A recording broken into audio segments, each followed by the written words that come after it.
Fratelli e sorelle, buongiorno. Dear brothers and sisters, good morning.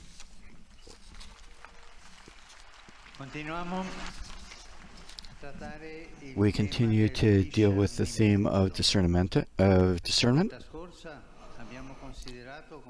Last time we considered prayer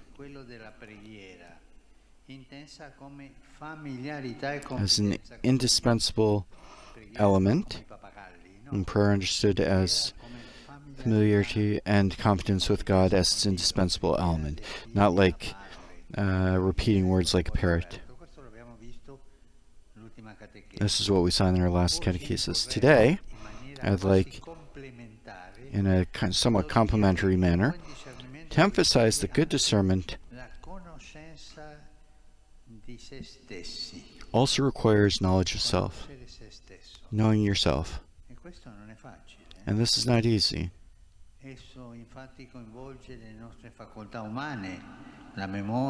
Indeed, it involves our human faculties, memory, intellect, will, affections. Often we do not know how to discern because we do not know ourselves well enough. And so we do not know what we really want.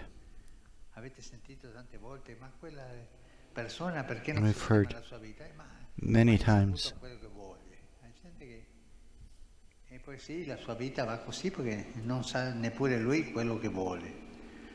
that people don't know what they really want. This may be a little bit extreme, but it happens to some degree in each one of us.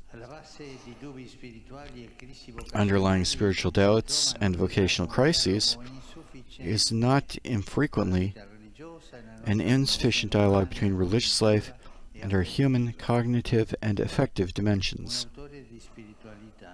A writer on spirituality noted how many difficulties on the theme of discernment are indicative of problems of another kind, which must be recognized and explored.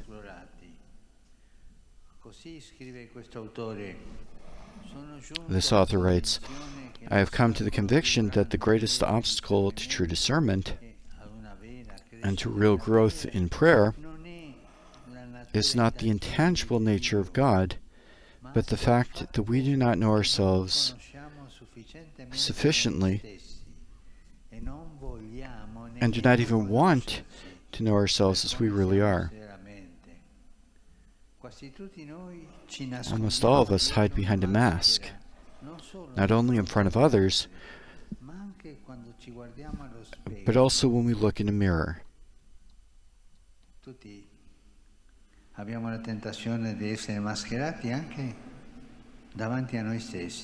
We have a tendency to wear masks even in front of ourselves.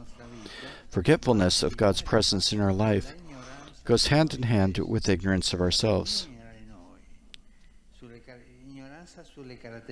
Our personality traits and our deepest desires.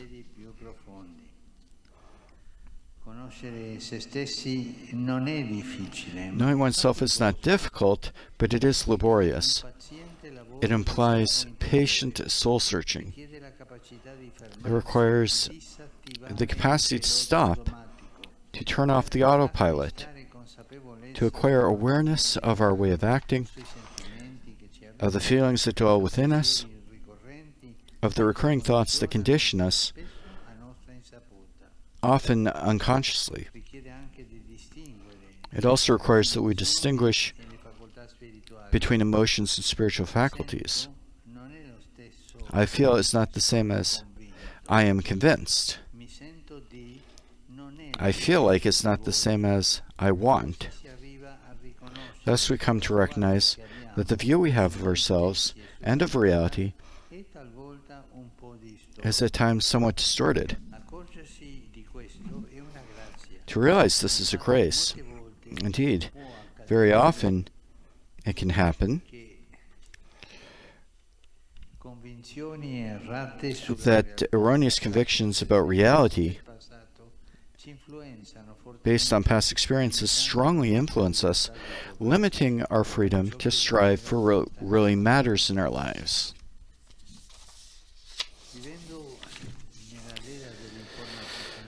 Living in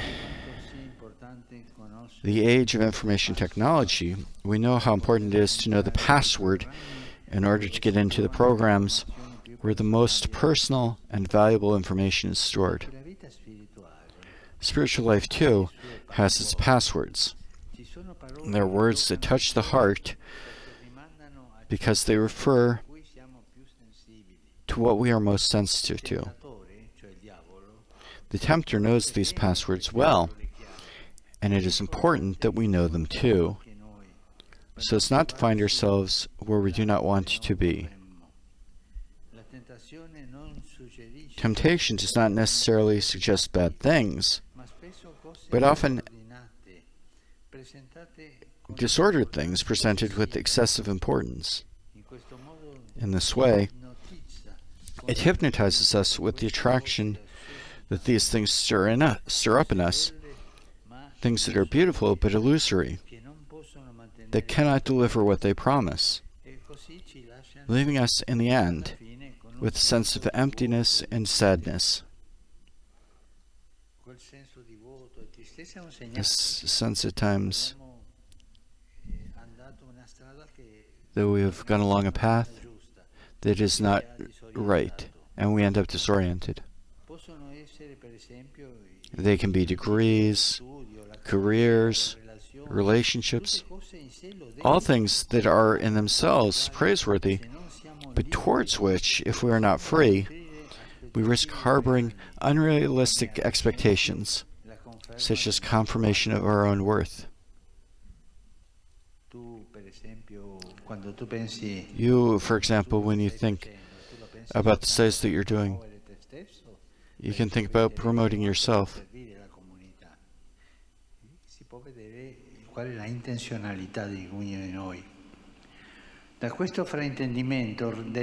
From this misunderstanding often comes the greatest suffering, because none of those things can be the guarantee of our dignity. That's why, dear brothers and sisters, it's important to know oneself, to know the passwords of our heart,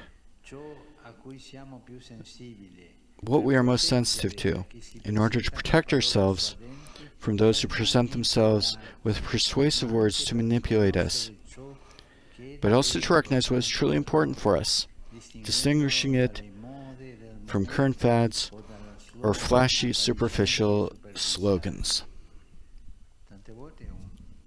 Oftentimes, you could say, ci tocca il cuore, ci fa andare di quella parte senza libertà, no? State attenti a quello.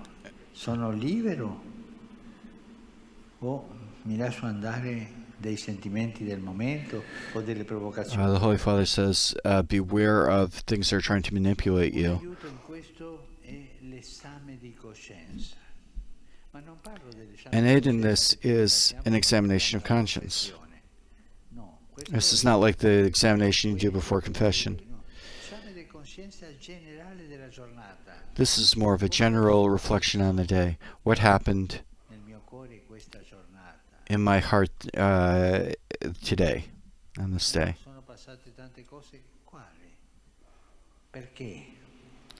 What happened throughout the day? Why did it happen? Make this exam of conscience. It's a good habit to reflect at the end of the day on what happened during the day.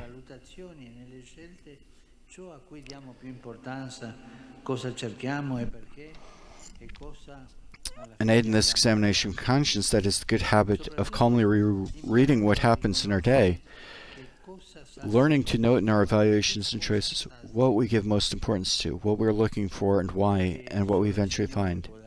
Above all, learning to recognize what satiates the heart, for only the Lord can give us confirmation of what we are worth. He tells us this every day from the cross. He died for us to show us how precious we are in His eyes. There is no obstacle or failure that can prevent His tender embrace.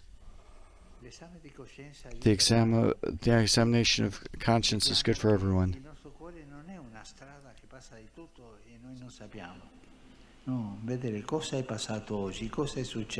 We have to see what's happening in our hearts. What's made me happy or sad? What's bad or good that passed through our hearts in the day?